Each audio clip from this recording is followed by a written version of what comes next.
This is The Credibility Gap, the podcast about the hole our elected leaders have fallen into by not standing up for us and our rights, and how we can help them climb out. My name is Brita Firm, and I'm your host. If you haven't listened before, welcome. I'm glad you're here. If you've been here before, welcome back. Please subscribe, everyone, and hit the notifications button so you can get notice of every episode. And remember to write or call our elected leaders. Information about how you can do that is in the info box for this podcast. This episode is entitled, Who is That Masked Man? But first, as always, let's start with the news on the road to autocracy. Senator Cory Booker has expanded on his historic 25-hour speech on the Senate floor and is publishing it in book form. It's slated to be released on November 11th of this year. There's been no mention yet of assigning profits to anyone but Booker.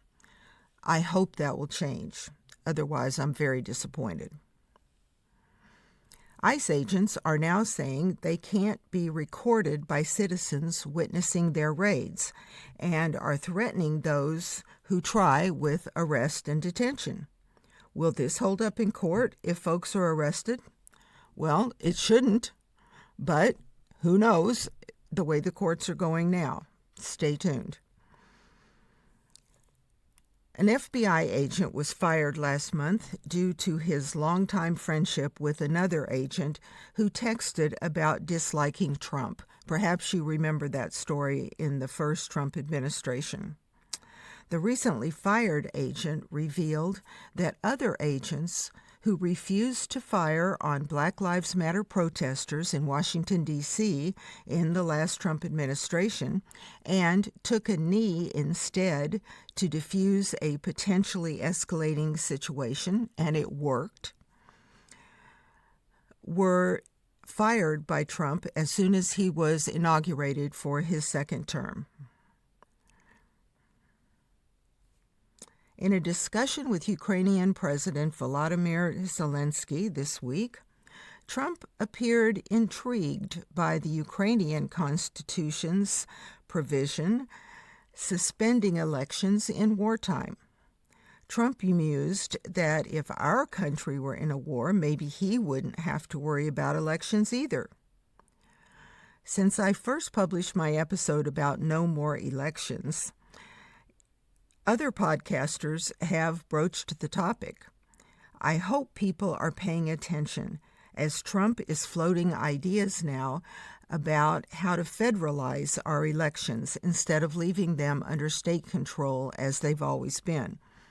He thinks that would give him the right to cancel elections.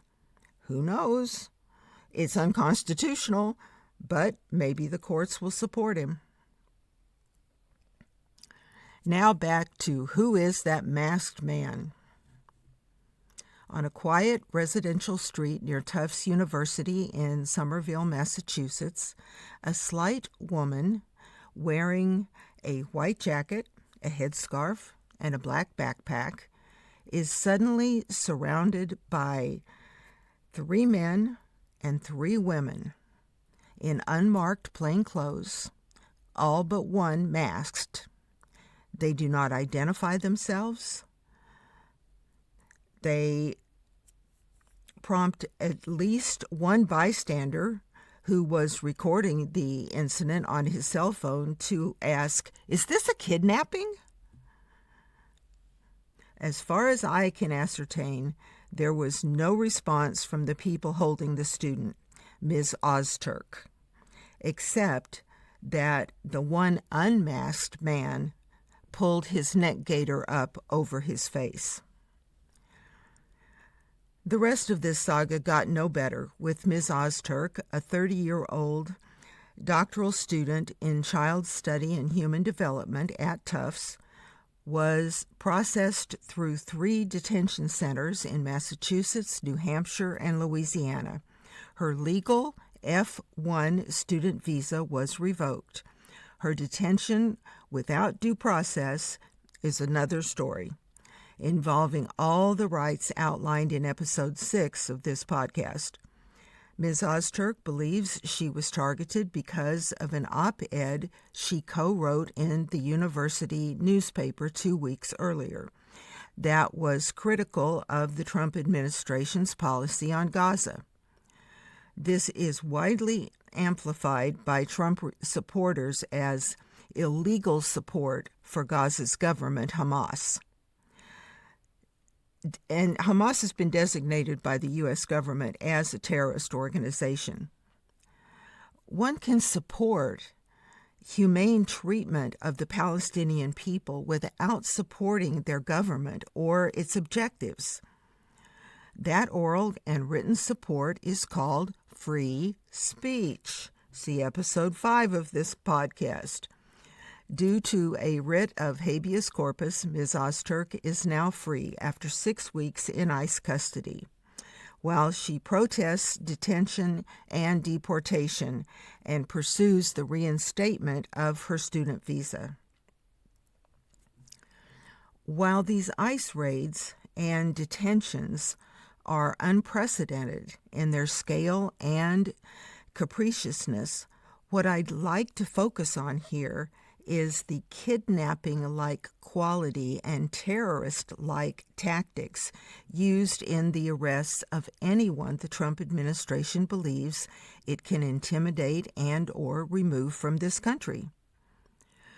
The specific actions I'm concerned about here are the supposed law enforcement officers wearing plain, unmarked clothes, wearing masks, having no prepared warrant, often not even an administrative warrant.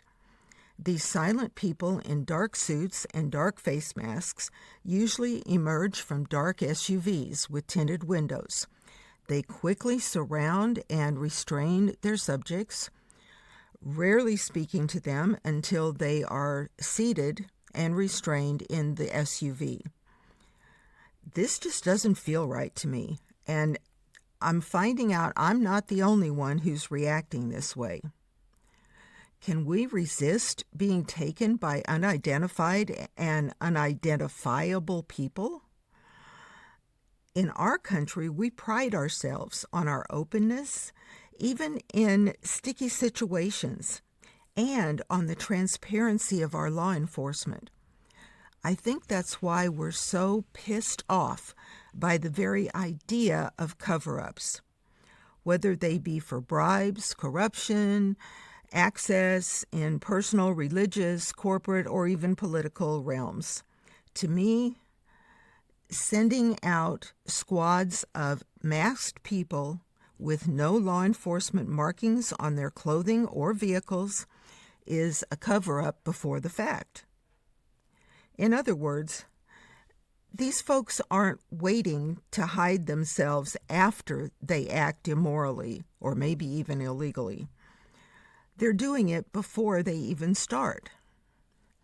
So what if masks and plainclothes are immoral or unethical? What if the very fact that people can walk around like this is meant to terrorize everyone in the United States? It's reprehensible, but is it illegal? So far as I can tell, apparently not. I haven't found a government agency or department at the federal, state, or local level that even has a mask policy other than those to slow down the spread of COVID during the pandemic, or those who can wear tactical masks and helmets in riot situations. Although I'm sure many such entities are looking into these kinds of policies about whether or not to start such a program of wearing masks.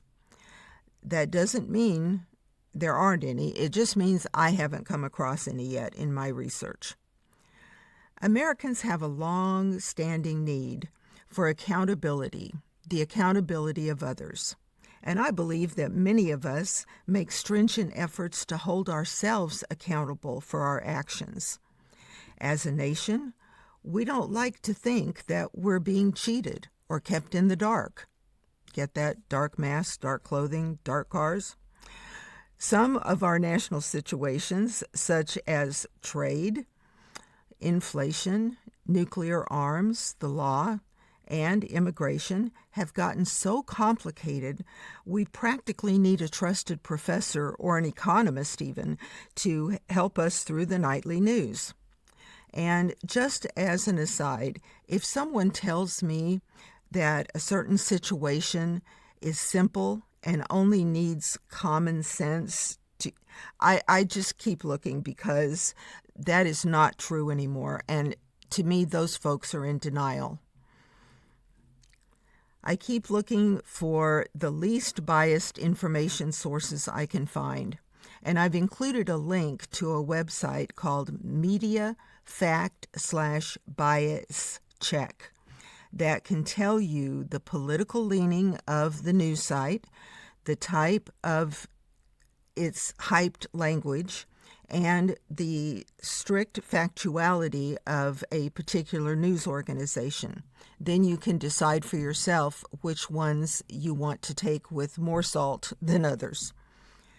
Masked people, except those legitimately, oh my goodness, in riot gear, have no credibility and appear to be trying to avoid accountability to me. They are not protecting their immediate safety. They are protecting their personal identities.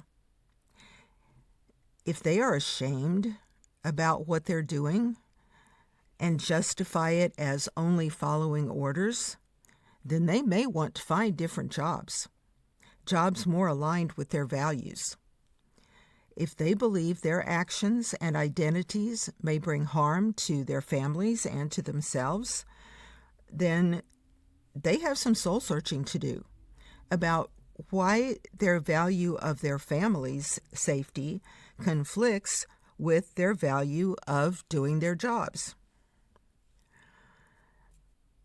Remember, I mentioned cognitive dissonance before, and that's exactly what's at play here.